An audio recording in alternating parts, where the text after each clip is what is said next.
아멘. 우리 주일 예배 나오신 여러분을 환영하며 축복합니다. 우리 서로 바라보면서 이렇게 인사 나눴으면 좋겠습니다. 주님께서 우리를 생명길로 인도하셨습니다. 아멘. 생명길로 초대받은 저와 여러분들의 삶 가운데 하나님의 풍성한 기쁨과 또 감사와 또 그 은혜가 넘치기를 주님의 이름으로 축복합니다. 우리는 누군가의 초대를 받으면 참 행복합니다. 저도 누군가의 초대를 받으면 참 행복합니다. 한날은 어떤 그 집사님 한 분이, 연세 지긋하신 집사님 한 분이 저와 또 함께 파트너 전도사님을 초청하셨어요. 초대하셔서 이제 그 댁에 가서 예배를 드리고 있는데 그 집사님께서 그런 얘기를 하시더라고요. 목사님, 오늘이 제 생일입니다 라고 하시는데, 그 생일이라는 것이 그분의 생일은 아니었거든요. 근데 어떻게 생일인가 그분이 말씀을 하시는데, 오늘이 주님이 저를 만나주신 날입니다 라고 이야기를 하시더라고요. 그분은 본인이 예수를 믿고 또 세례받은 그 날을 생일로 기억하고 계시더라고요. 주님께서 나를 생명길로 초대해 주신 날, 주님께서 내가 방황하고 또 흔들리고 있을 때 나를 생명의 길로 인도해 주신 날, 그날을 내가 생일로 여기고 내가 다시 태어났음을 기억하면서 또 그때는 또 일부러 감사헌금도 하고 또 일부러 하나님을 더 찾고 부르고 기도하는 그런 마음으로 살아간다라고 말씀을 하시더라고요. 우리가 정확한 회심의 날을 기억할 수는 없습니다. 회심이라고 하는 것은 하나님의 강권적인 능력 가운데 일어나는 일인데 어떤 날짜와 상황을 특정할 수는 없는 일입니다. 영이 하는 일이기 때문이죠. 일부 이단들이 그 회심의 날을 특정하고 그 날을 모르는 사람은 구원받지 못했다라고 하면서 그 구원받은 날을 특정해 주려고 하는 그런 이단들도 있습니다. 그러나 여러분, 우리가 하나님 앞에 부름을 받고 또 하나님 앞에 생명길로 초대를 받았다라는 것을 어디서 알 수 있는가? 오늘 말씀의 제목처럼 내가 생명의 길을 걷고 있으면 알 수 있다라는 것입니다. 여러분, 생명의 길을 걷는다라고 하는 건 이 다윗은 이 시편 16편에서 주님을 따르는 삶이 생명의 길이다라고 가르치고 있어요. 여러분, 우리가 주님을 따르는 길, 내가 세상을 따라 사는 것이 아니라 주님을 따라가고 세상 사람들이 다 놀러 가고 즐길 때 이 교회 가운데 나아오는 것. 세상은 주말을, 이 주일을 쉬는 날이라고 이야기합니다. 그래서 마음껏 쉬려고 합니다. 그러나 우리는 주일을 쉬는 날이라고 말하지 않습니다. 주일을 안식의 날, 주님의 날이라고 이야기를 하죠. 하나님이 우리에게 안식을 주시는 것은 주님을 만남을 통해 우리가 누릴 수 있는 것입니다. 안식은 그저 아무것도 하지 않고 쉰다고 해서 누릴 수 있는 것이 아니죠. 마음의 평안이 그냥 아무 생각 없이 앉아 있으면 찾아오시던가요? 아니죠. 우리에게 주시는 진정한 평안은 주님과 함께 할 때 누릴 수 있는 것입니다. 우리가 이 주님의 날에 안식하고 또 주님의 날에 주님의 그 십자가의 사랑과 구원을 기억할 수 있다면 여러분, 저와 여러분은 바로 이 생명의 길에 초대되어 그 길을 걷고 있다라는 사실을 잊지 않기를 주님의 이름으로 축복합니다. 아마 여기에 계신 분들은 그러하기에 여기에 나와 계실 것입니다. 우리가 이 인생에서 두 번의 초대를 받습니다. 첫 번째 초대는 바로 이 생명길로 들어서는 초대일 것입니다. 그렇다면 두 번째 초대는 무엇일까요? 이 생명길에서 하나님의 구체적인 은혜를 맛보게 되는 것. 이것이 두 번째 초대입니다. 여러분, 오늘 우리는 이 생명길을 걸어가는 저와 여러분들이 이 생명의 길에서 받을 수 있는 두 번째 초대, 바로 그 은혜에 대해서 함께 살펴보겠습니다. 첫 번째 우리가 살펴볼 은혜는 뭐냐? 이 생명길에서 만나는 은혜는 뭐냐? 바로 충만한 기쁨이다라는 것입니다. 오늘 우리가 읽은 본문 말씀 11절을 한번 보십시오. 주께서 생명의 길을 내게 보이시리니 주의 앞에는 무엇이 있다고요? 충만한 기쁨이 있다. 우리가 이 생명길을 걸어갈 때 만나는 첫 번째 은혜는 바로 충만한 기쁨입니다. 여러분, 이 충만한 기쁨을 우리 신앙의 선배인 조나단 에드워즈는 이렇게 이야기합니다. 순전히 하나님 안에서 오는 것이다. 우리가 누리는 이 기쁨은 순전히 하나님 안에서 오는 것이다. 여러분, 우리가 이 기쁨을 어디에서 찾고 어디에서 누리며 또한 어디에서 발견하는가? 하나님 안에서 찾고 발견하고 누려야 한다라는 것입니다. 세상에서는 우리에게 이 기쁨과 즐거움과 행복을 절대 줄 수 없습니다. 일시적인 자극과 일시적인 만족을 줄 수는 있겠지만 우리에게 영원히 누릴 수 있는 그러한 기쁨, 이 충만한 기쁨, 가득 참을 넘어서 나를 온전히 통치하는 그 기쁨을 여러분, 우리는 세상의 어느 것을 통해서도 누릴 수 없습니다. 이 기쁨은 온전히 하나님 안에서만 누리게 되는 것입니다. 그래서 우리는 이 기쁨을 이 하나님 안에서 찾아야 하기 때문에 예배의 감격과 봉사의 기쁨과 헌신의 즐거움을 우리가 찾아야 하고 그곳에서 우리가 하나님 주시는 기쁨을 얻어야 하는 것입니다. 빌립보서 4장 4절 말씀은 이렇게 고백합니다. 주 안에서 항상 기뻐하라. 내가 다시 말하노니 기뻐하라. 여러분, 우리의 기쁨은, 우리의 항상 있는 이 기쁨은 하나님 안에서, 주님 안에서 누리는 것인 줄 믿습니다. 여러분, 바울이 빌립보 감옥에 갇혀 있을 때 여러분 어떤 일이 일어난 줄 아십니까? 사도행전 16장 25절에서 26절 말씀을 먼저 보고 한번 살펴보십시다. 사도행전 16장 25절과 26절입니다. 우리 한 목소리로 합독합니다.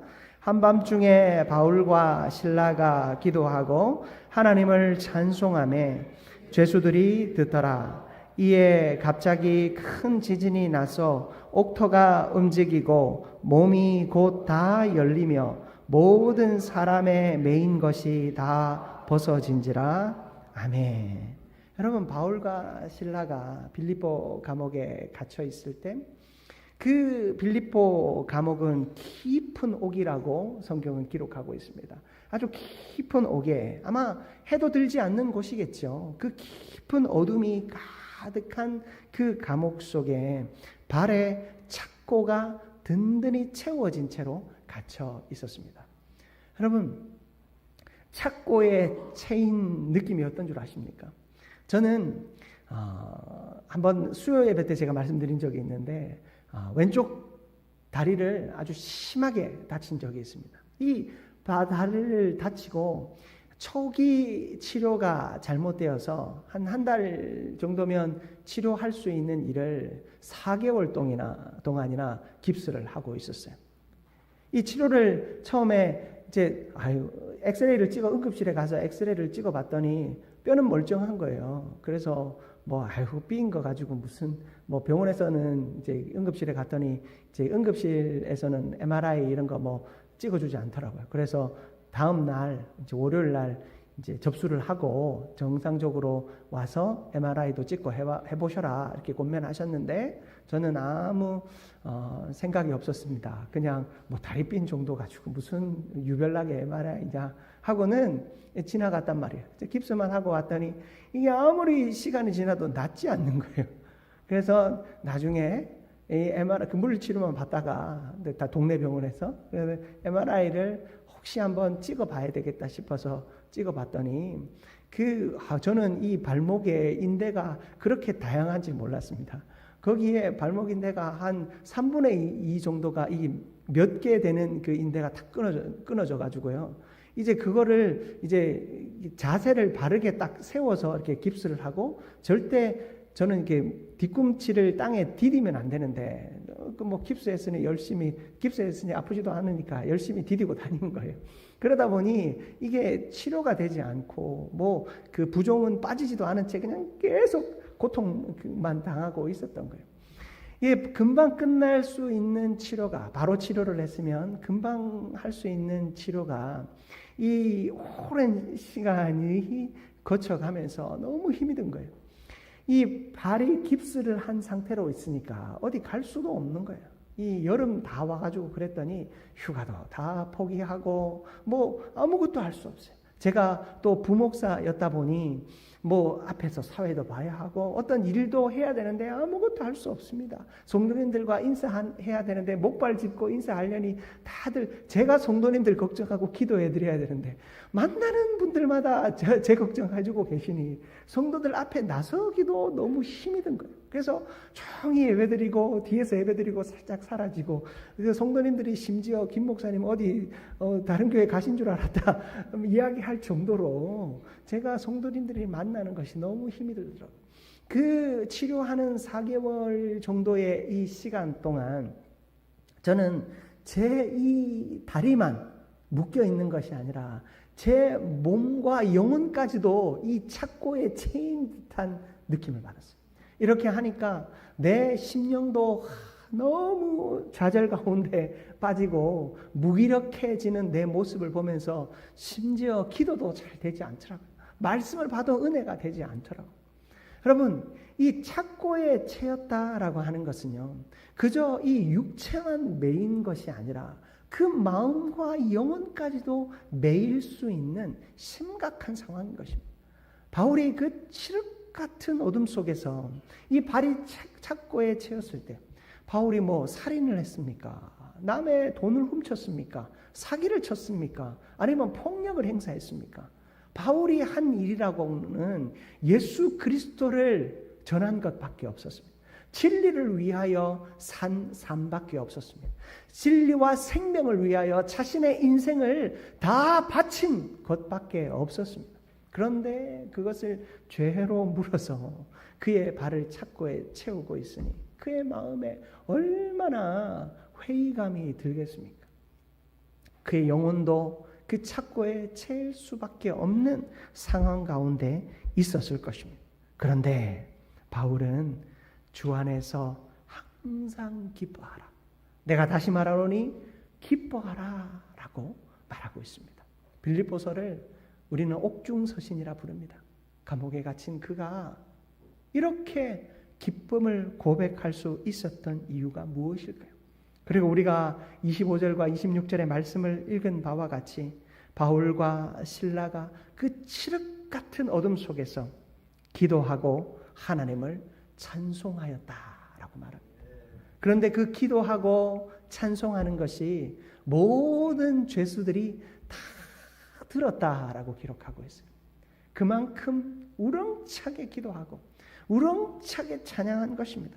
그의 찬송과 기도는 그냥 화가 나서 열이 받아서 하나님께 따지듯이 한 기도가 아니라 내 육체가 이렇게 착고에 채워져 있고 감옥에 갇히지 않으면 한 번이라도 더 복음 전할 수 있는데 내가 지금 이게 무슨 일인가 한탄하고 있는 기도나 찬양이 아니었던 것입니다. 그는 하나님을 향하여 이 모든 것마저도 감사하는 기도, 그리고 이 일을 통하여 하나님의 생명의 역사가 내가 알지 못하는 크고 놀라운 일이 어딘가에서 일어날 것을 위하여 그는 찬양하고 기도하고 있었던 것입니다. 여러분, 그것들을 죄수들이 다 들었을 때 여러분, 죄수들의 마음이 어떠했을까요? 여러분, 흔히들 진심은 통한다라는 말이 있습니다. 사람은 영적인 존재입니다. 인격과 인격이 진심이 맞닿아져 있을 때 놀라운 기적이 일어나는 것이 사람입니다. 이 죄수들의 마음 가운데, 하나님을 알지 못하는 저들의 마음 가운데 예수의 십자가의 사랑이 무엇인지 모르는 저들에게 이 찬양과 이 기도가 어떻게 들려졌을까요? 26절에 보면 이에 갑자기 큰 지진이 나서 옥토가 움직이고 문이 다 열림에 모든 사람의 매인 것이 다 벗어진지라.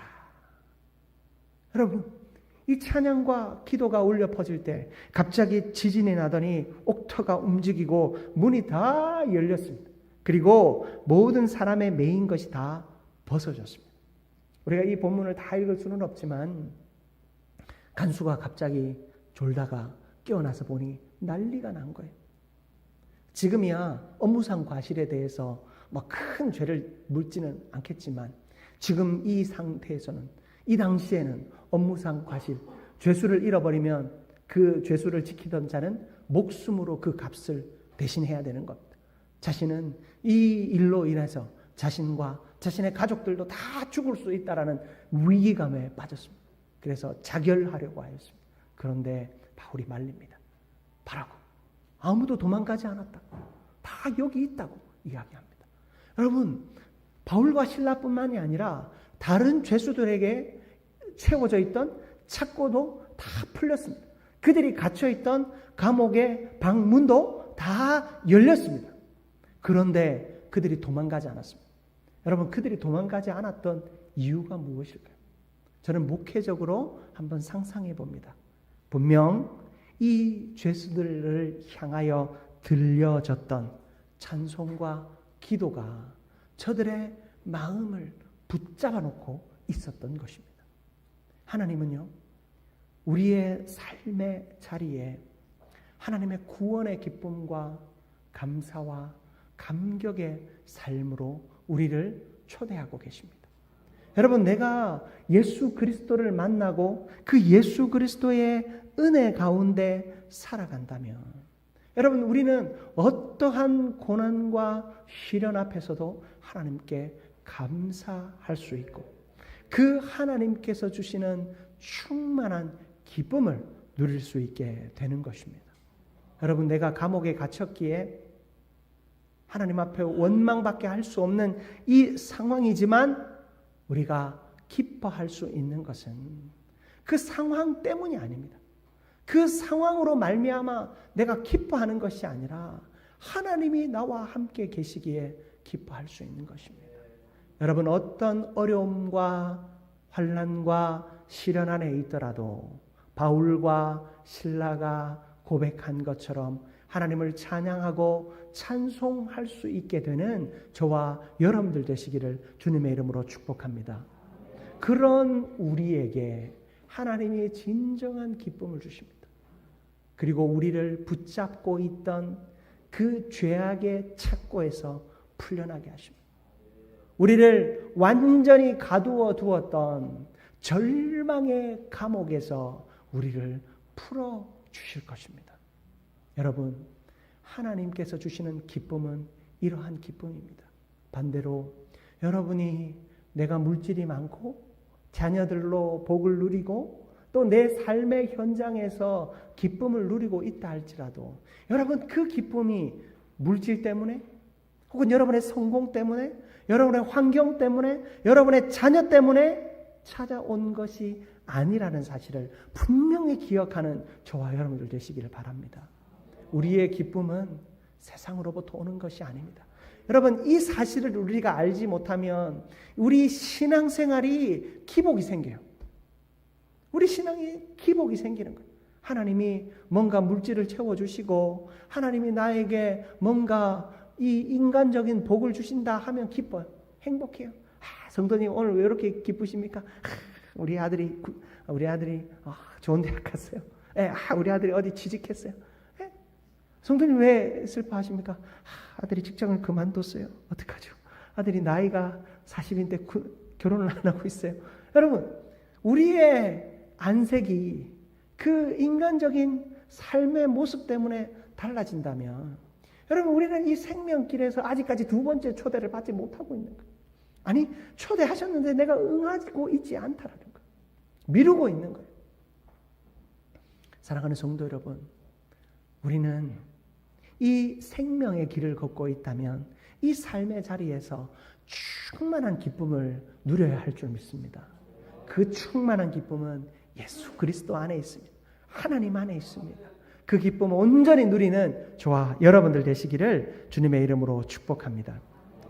두 번째로 우리가 이 생명의 길에서 누려야 할 은혜는 뭐냐? 바로 영원한 즐거움이다라는 사실입니다.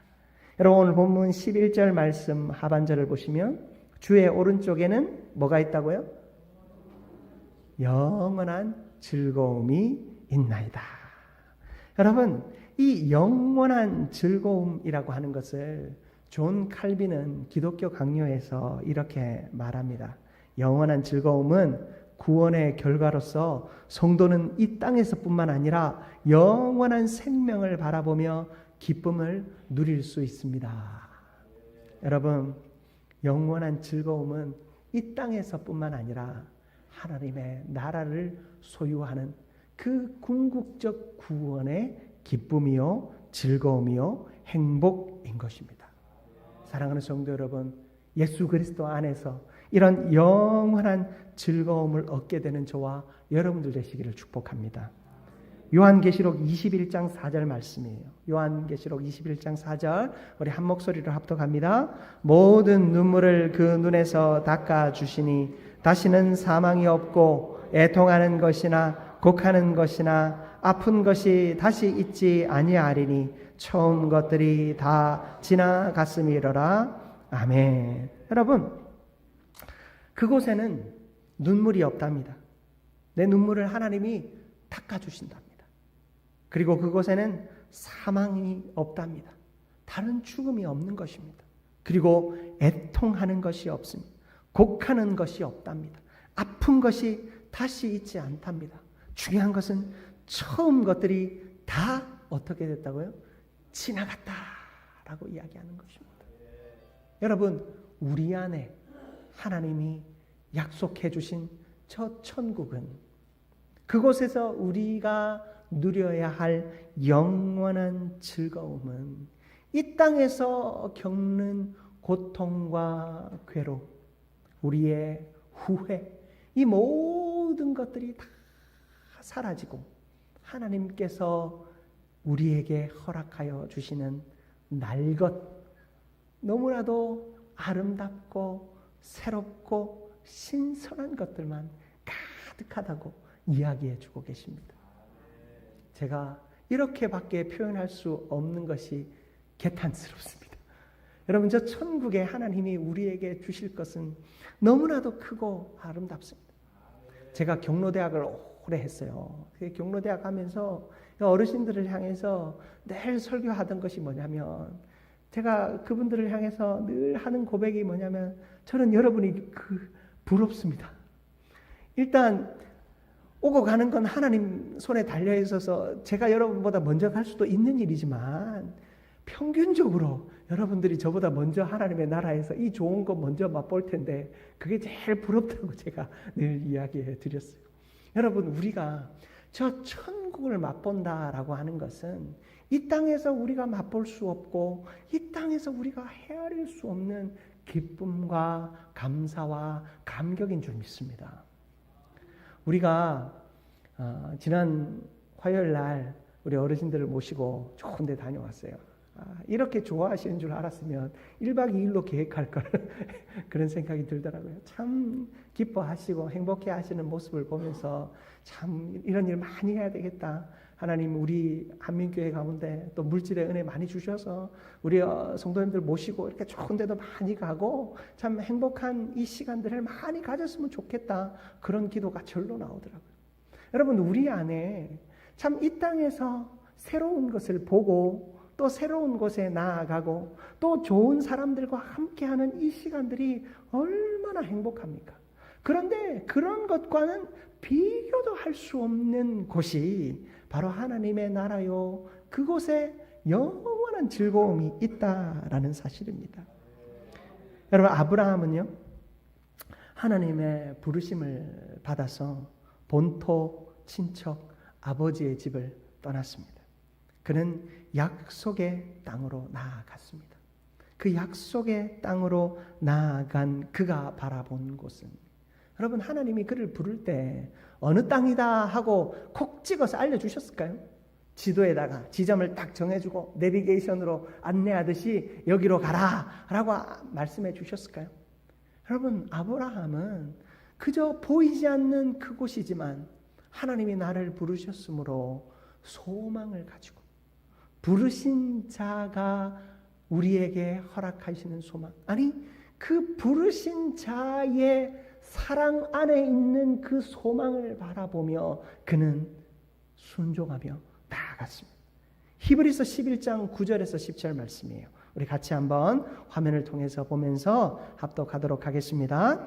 믿음으로 그가 이방의 땅에 있는 것 같이 약속의 땅에 거류하여 동일한 약속을 유업으로 함께 받은 이삭 및 야곱과 더불어 장막에 거하였으니 이는 그가 하나님이 계획하시고 지으실 터가 있는 성을 바랐음이라. 아멘. 여러분, 하나님이 계획하시고 지을 터가 있는 성을 바랐다라고 이야기하고 있습니다.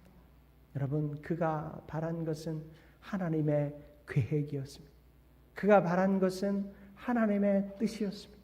그가 바란 것은 하나님의 영원한 사랑의 소망이었습니다. 사랑하는 성도 여러분, 우리도 그 아브라함이 바라보았던 하나님의 계획이 있는 그곳을 바라보는 거룩한 소망과 기쁨과 기대가 있는 삶 되기를 주님의 이름으로 축복합니다. 여러분, 하나님은 우리에게 영원한 즐거움을 약속하셨습니다. 그 영원한 즐거움에 우리를 초대하고 계십니다.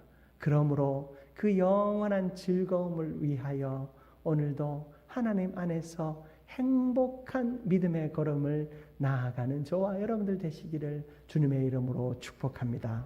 말씀을 마무리하기 원합니다. 여러분, 하나님은 우리를 생명의 길로 초대하셨습니다. 그리고 그 생명의 길에서 또다시 우리를 초대하고 계십니다. 그 초대의 길은 첫 번째는 무엇이었습니까? 충만한 기쁨의 자리였습니다. 그리고 두 번째는요, 영원한 즐거움의 자리였습니다. 하나님은 우리를 그저 이 땅에서 아무것도 누리지 못한 채 저 영원한 천국에서만 누리며 살라 말씀하지도 않으셨습니다. 하나님의 사랑은요, 이 땅 가운데에서도 이루어지는 것이며 저 천국에서도 이루어지는 것입니다. 여러분, 궁극적으로 우리가 만나야 할 저 천국은, 이 천국의 모델은 바로 이 땅에 있는 것입니다. 저 영원한 부활의 삶의 모델이 바로 저와 여러분이 되어야 하고, 저 천국에서의 그 황금길이 있는 그 아름다운 곳이 바로 저와 여러분의 삶의 터전이 되어져야 하는 것입니다. 여러분, 이 삶의 자리가 그 괴리감이 느껴지지 않기 위해서는, 이 삶의 자리가 저 천국의 영원한 모델이 되어지기 위해서는 바로 우리가 우리의 삶의 자리에서 말씀 안에 성실하고 진실하게 살아가야 할 줄 믿습니다. 여러분, 예배의 감격 속에서, 또 기도의 자리에서, 또 우리의 헌신과 섬김의 자리에서, 또 우리의 찬양의 자리에서 하나님은 그 기쁨을 누리게 하실 줄 믿습니다. 어제 우리 성가대원들과 또 우리 아이들과 또 우리 성도님들이 함께 수도노회 장로회 수련회 가서 찬양대회를 했어요. 거기서 아주 특별상을 받아왔습니다. 제가 그 찬양하는 영상을 보니까 이 찬양을 얼마나 기쁘게 하는지, 찬양하는 순간 모든 회중들이 다 술렁술렁하면서 엄청 기뻐하시더라고요. 여러분, 찬양이 주는 기쁨이 바로 그런 거거든요. 우리가 함께 찬양할 때 천국을 맛보게 하고, 함께 찬양할 때 하나님의 은혜를 누리게 해요. 우리가 성가대가 아름다운 찬양을 준비하며 이 예배 가운데 찬양을 하나님 앞에 올려드려요. 여러분은 이 찬양대가 찬양하는 모습을 보면서 무엇을 느낍니까? 아, 하나님을 높여드리고 하나님을 기쁘시게 하는 삶이 바로 이런 것이구나 우리가 깨닫지 않습니까? 그리고 우리의 모든 섬김과 봉사와 헌신의 자리에서, 심지어 우리가 하는 구제와 선교의 자리에서, 여러분, 우리는 하나님의 기쁨이 되기 위해 노력해야 하고, 그곳에서 하나님이 기뻐하실 때 그 하나님으로부터 오는 기쁨을 우리가 누릴 수 있음을 날마다 확인하는 자리가 되어져야 하지 않겠습니까? 여러분, 하나님의 기쁨이 되기 위하여 오늘도 여러분에게 맡겨주신 사명의 자리에서 최선을 다하는 저와 여러분들 되시기를 바랍니다. 그리하여서 하나님께서 우리에게 주시는 영원한 그 즐거움과 충만한 기쁨을 누리며 하나님의 기뻐하시는 사람, 그리고 하나님이 초대하신 생명의 길에서, 이런 표현 써서 좀 우습지만 룰루랄라 휘파람 불며 행복한 신앙생활하는 저와 여러분들 되시기를 주님의 이름으로 축복합니다. 사랑과 은혜가 충만하신 하나님 아버지, 너무나도 감사합니다. 우리의 삶의 자리마다 하나님의 놀라운 역사가, 하나님의 은혜의 역사가, 생명의 역사가 일어나게 하여 주심에 감사합니다. 우리를 생명길로 초대해 주셨는데 하나님, 그 생명길을 걸어가지만 아무 의미 없이 살아가고 있지는 않는지 우리 자신을 돌아봅니다. 하나님, 생명의 길에 들어선 우리가 두 가지 은혜를 발견하게 하여 주옵소서. 충만한 기쁨을 발견하게 하여 주시고 영원한 즐거움을 맛보게 하여 주옵소서. 그리하여 우리 신앙생활이 행복하고 하나님 앞에 봉사하고 헌신하는 삶이 하나님 안에서 기쁨이 넘치는, 즐거움이 넘치는 그런 신앙생활 되게 하여 주옵소서. 그렇게 우리를 이끄실 주님을 기대하며 예수 그리스도의 이름으로 축복하며 기도드립니다. 아멘.